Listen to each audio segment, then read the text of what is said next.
years after the rage virus has 28 years after the rage virus first 28 years after the rage virus blah blah blah.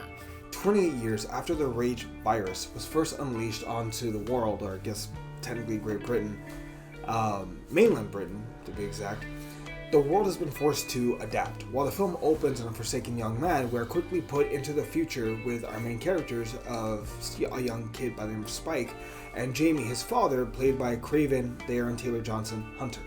If you get that joke, I appreciate you. Now, while there are moments of father-son bonding with them hunting, there are also moments of the brutal reality that Jamie has to introduce his son to. The world is a brutal place, even if he doesn't want to. There's also something interesting to be said about a hierarchy in the way that the zombies are. As you watch the film, this is not that much of a spoiler, but zombies have, on some level, evolved. You have subspecies like floaters, bloaters, quiet ones that just crawl around and find what they can, like scavengers. And then you have the alphas, the main ones that somehow the rage virus make them bigger, stronger, and slightly more intelligent.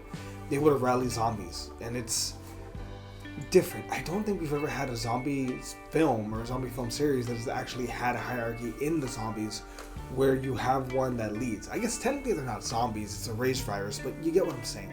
This movie is weird, but it only gets weirder.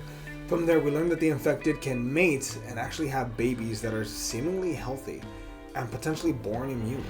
The heart of the story is Spike and his relationship with his mother and his father, and come to terms with the ugliness of the world. While Spike and Jamie are on the mainland, they deal with hordes of the alpha and the infected. However, on the mainland, Spike deals with different challenges, namely his father. To be clear, it's very clear that Jamie loves Spike. He loves his son.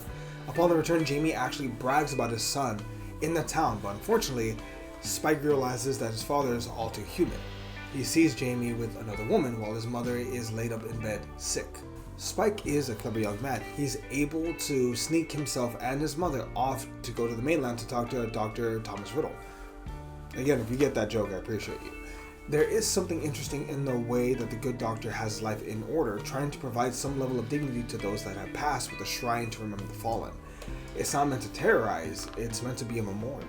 Dr. Kelson informs Spike's mother, although he has no tools to be able to 100% confirm, from everything that he can tell, she is suffering from some type of cancer.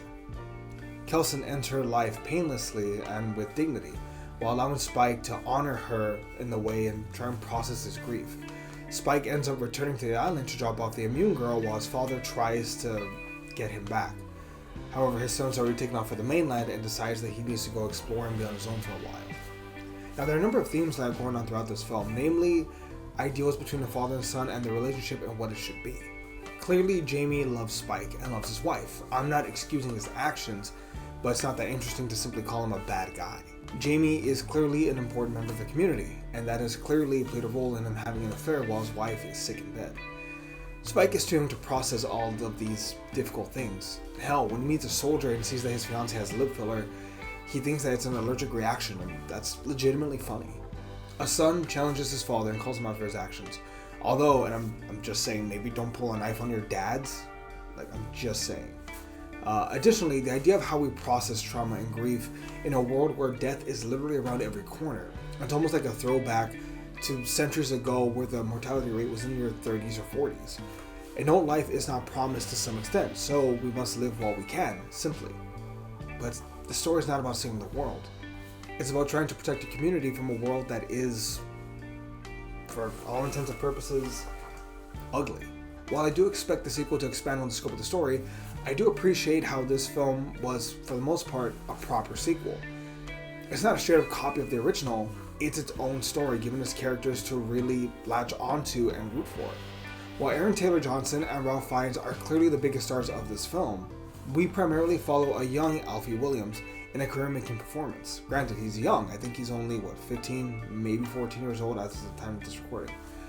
I do honestly believe, though, that we will see big things from this young man. While this film takes its time to flesh out the world, I am looking forward to Cillian Murphy's return to this world in a post-Oppenheimer performance. Additionally, much like this film's predecessor, this film was shot on heavily modified iPhone 15s, whereas the original film was actually shot on some of the first digital cameras. The whole grain thing is not by accident. That's the way that the film was shot. And for all intents and purposes, it will never look better than the way it looks in the 4K version, where again, everything looks very grainy and grimy. They were the first. Consequences. 28 Years Later is a solid sequel to the original, as well as the start of a new trilogy. It's more of a Halloween 2018 situation rather than a Halloween 4 The Return of Michael Myers situation. Heavy on the adrenaline, but light on the true horror, I'd rank this film 7 out of 10. That score will probably improve as a result of watching the next 2 films, but we'll just have to wait until we see that. Other than that, what did you think of 28 Years Later? Let us know down below, we'd really appreciate it, and we'll catch you all next time. See everybody.